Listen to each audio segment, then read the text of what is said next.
Who's this? Volusia County Sheriff's Office. All right, cool. This is Deputy Asby, the Sheriff's Office. Oh, good. You got her. Yep. All right. Because you did something stupid. I'm going to the car. Here, Amanda. Here, stop. Hey. Stop. She can't go in a dentist. I'm just saying this.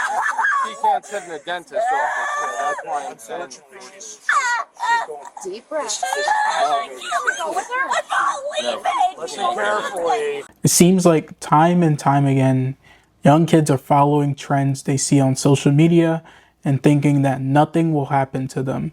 But not for this girl. She pays the price for her actions and is definitely going to think twice before doing something like this again. Police get many calls through 911 and they have to take every single one seriously.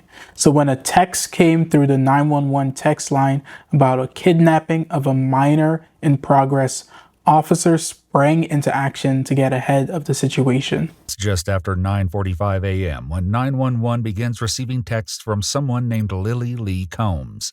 She claims to be following a kidnapper's van on the interstate, and updates are still pouring in. Volusia County deputies, multiple area police departments, and a helicopter join the urgent search. When they fail to locate the van, a deputy tries calling the phone number that's been sending the text messages. Hello? Hello? Hi. Is this what's your name? Can you hear me? Hello? I'm trying to reach the person that called 911. Yeah, can you hear me? Oh, shit, I'm on. Officers continue to get updated reports from the number, giving them all kinds of details like the alleged kidnapper's hair and eye color and the car that they were driving and more. Already the officers are picking up on weird details that give them some suspicion about this caller. The fact that they said they are behind them but can see their eye color, and that it's the classic white van trope of a kidnapper. Be confirming they're in a blue Jeep. Victim is in a white van. They can see they are being restrained through the windows. At the turnaround? A new text message comes through, including a detailed description of the suspect, who's described as having brown hair and blue eyes. How is she behind them? She's seeing this happen and she knows what color eyes he has. That's weird.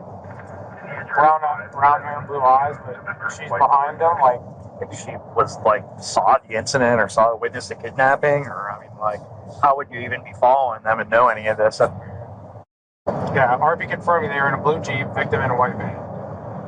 Of course, it's a white van. Like, it just, Yeah. you know what I mean? I'm not saying this by any means, but it's just, Yeah. I've had calls like this before. Eventually, officers attempt to call the number and it goes to voicemail. But from that, they are able to figure out the location of the caller and to go to that address where they encounter the culprit. Suspicions about the text messages are all but confirmed when a GPS trace on the phone comes back to a residence in Port Orange, indicating the texter is not traveling on the highway as they claimed. Deputies quickly head to the residence to investigate. Hi there, how you doing? Is this your residence, sir? This is. Do you have a daughter or a child at the home named by Lily Lee? No. No? Anybody home? Yeah, my wife, my kids. We just got home from Pennsylvania. Okay. I have an Ava and a Mikey. Ava and a Mikey. Yep. One Delta 5. Would you like to see them? The deputies follow him to his house, where he informs his wife what's going on. There was a 911 call? Yeah, so somebody called in, or well, they texted. Sorry, I'm in my pajamas. No, it's fine. You're fine. Someone texted into 911 that someone was getting kidnapped and they were on the interstate, but then when they went and did like a location on the phone, the address was showing up here. As their daughter Ava steps into the garage, her phone rings. The deputy answers it, leading to a shocking conclusion. Hello? Hold on. Who's this? Volusia County Sheriff's Office. All right, cool. This is Deputy Asby, the Sheriff's Office. Oh, good. You got her. Yep. All right. Let me jump in here quickly to say thanks for watching this video. Please like, share, and subscribe for more content like this and to allow this channel to reach more people. back to the video now. Hey. Oh, okay, is your dad home? Yep, I got both her parents here. Yeah, we're gonna ask the sheriff to go away in a second. Thanks. Bye-bye. What happened? I'm so. Let me see this phone. Yeah, so all these other numbers. So there's a phone call out to 911. There's a phone call out to Yeah. Right there. 911? What time? That's her There's one call. right That's here. her calling it. There's 911 again right there. This phone was called. These numbers calling back in are no caller ID. You did. Well, there's 3 different times of 911 was called out from this phone. 9:30 a.m. Yep. That was the initial call. Twice. No, I didn't mean to call that because I. But you did. Reports show that the number belonging to Ava dialed 911 at 9:30. When asked where the emergency is, a female identified as possibly a juvenile responded, "I'm sorry, I dialed the wrong number." The same phone number would later begin texting 911 to report the kidnapping. When did. I'm just so confused. I'm sorry. When did you guys. You got a message about an interstate? So there was a text message from someone saying they were behind a car Could I call this who back? was kidnapped. That's Their friend was kidnapped from a Chick-fil-A in Palm Coast, and they were on the interstate behind the car. What time was this? This Today? is this is today. This We is actively got going on home right at now. 2:30 in the morning. Okay. So we were here the whole time since 2:30. We were on the interstate coming home from everything's showing that Pennsylvania. Right. you called Well, out. we showed up here like 2:10, 2:15 Okay. And we went to bed. But these 911 calls for this out. morning. You were calling 911? You were. Don't look surprised. You did. You Did did you it on your know? phone. Did they say anything to you? No one said anything to you? Did you say, Ava, you have to explain what happened here. Something's going on. What did you know? What do you know? Mikey, go inside. Ava, get your shoes on. Come out here. I didn't hit anything. You- Let me close the door. I just hit. You're not in trouble. I just need to know what happened. I need to know and understand because this is like weird. Because we got to make sure that there's not somebody that's being kidnapped on the interstate and we're trying to find them. And all of Open a your sudden- mouth if you said something on the phone. I didn't say anything. Everything on your phone is telling me that you made a phone call on 911. But I didn't talk. Ava tries to deny it, but all the text messages are there clear as day.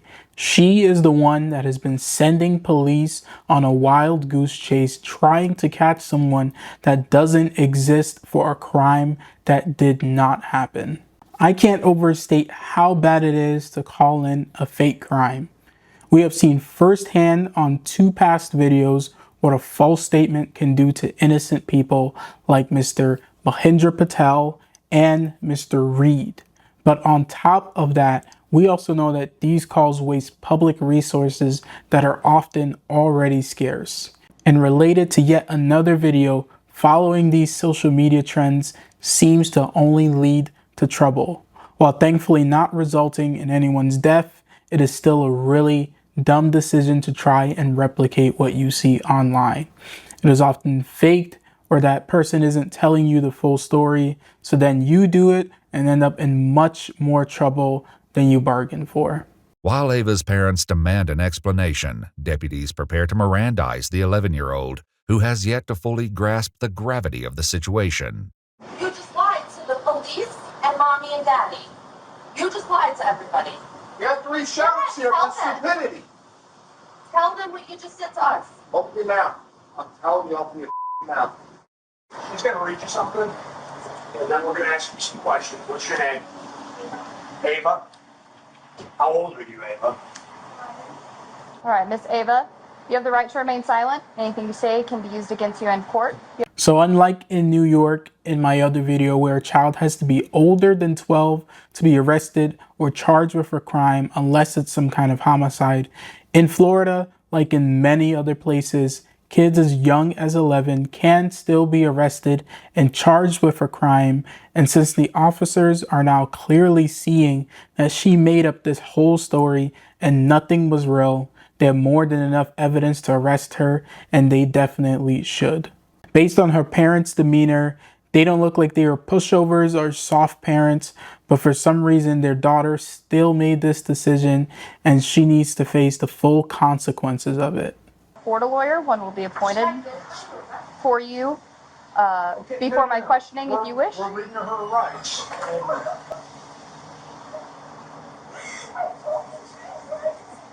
Because you did something stupid. Exactly. This is the kind of responsible parenting we need more of.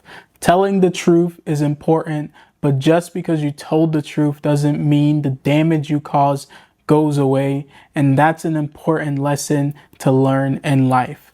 Unfortunate that she has to learn it the hard way, but she won't forget that lesson ever again. Though it wasn't captured on camera, reports state that Ava admitted to getting the idea to prank 911 from a YouTube challenge, and a deputy attempts to get more details. Where was this video that you saw? Where was it? On YouTube? Do you remember who the creator was or who the poster was, what it was about? What do you mean by all of this? This as in what?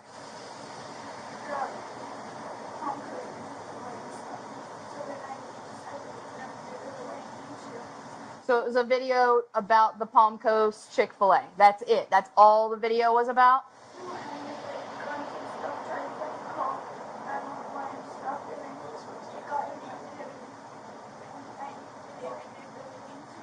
Gotcha. So, yep. So you saw a video that somebody made about how fun it would be to call 911 or text 911 and say if somebody's got a gun, somebody's trying to get hurt.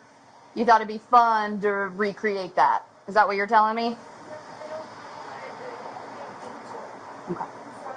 Okay. However, Ava is about to realize an apology won't be enough to escape the consequences.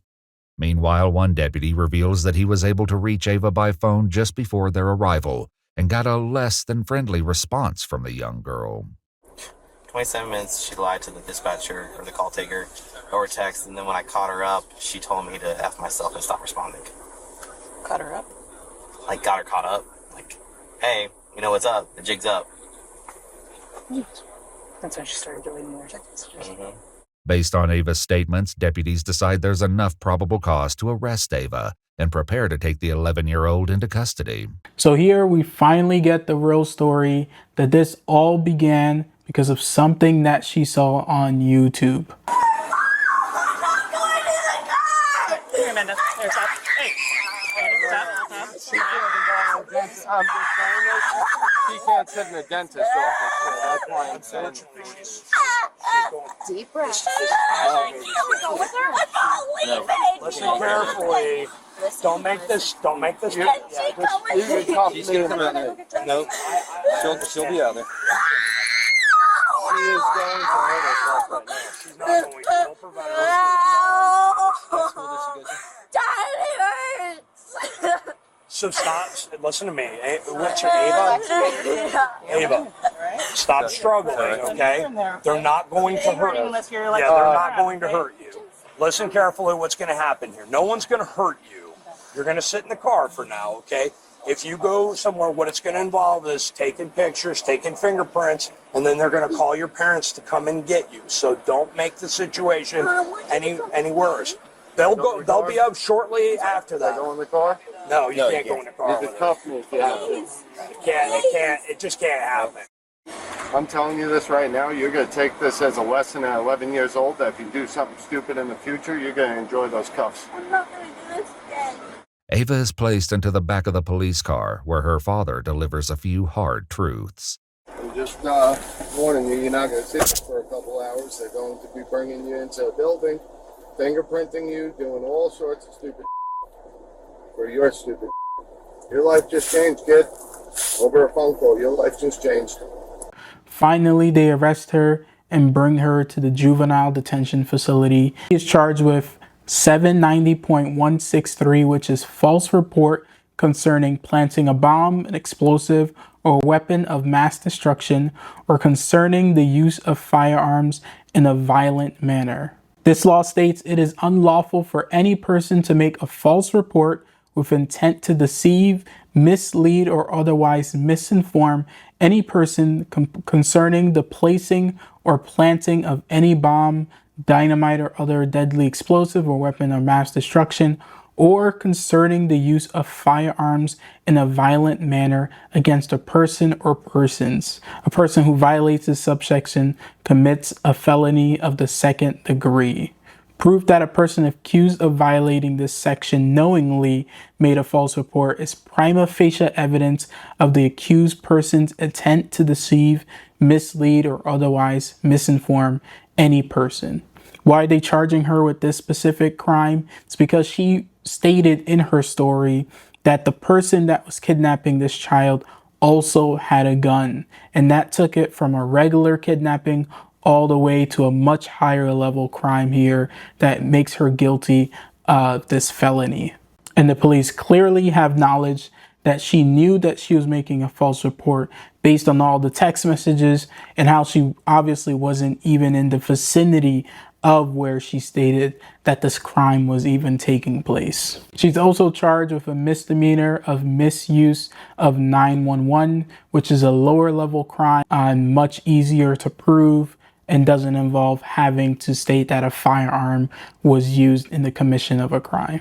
Ultimately, she's released, and I'm not sure if they dropped the charges or what happened to her case moving forward from here.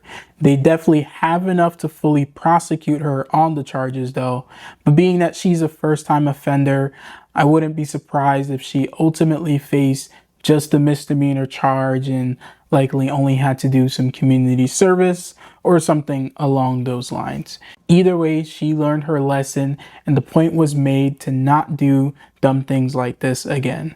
If you've gotten all the way to the end of the video, thank you very much again for watching this entire video. I really enjoy making videos like this, being able to bring these situations and topics to the community and being able to discuss about all of these different ideas in the comments down below. If you're looking to take this further and join me on this journey, I have now opened up memberships for this channel. For a one-time monthly fee, you get lots of access to exclusive content. I'll be making videos just for members that only members can see. No one else can see them if they aren't a member. You'll also get early access to the new videos that will be coming out. So I really hope that you consider becoming a member of this channel. As we grow and grow, that membership will definitely get much bigger. But if you join early on, that's going to be a much more specialized kind of membership that you have. And the comments that you give, I'll definitely be able to respond to them directly and we can have one-on-one conversations about all the things that we want to talk about. So I hope that you consider becoming a member for this channel. I'd really love to see you join.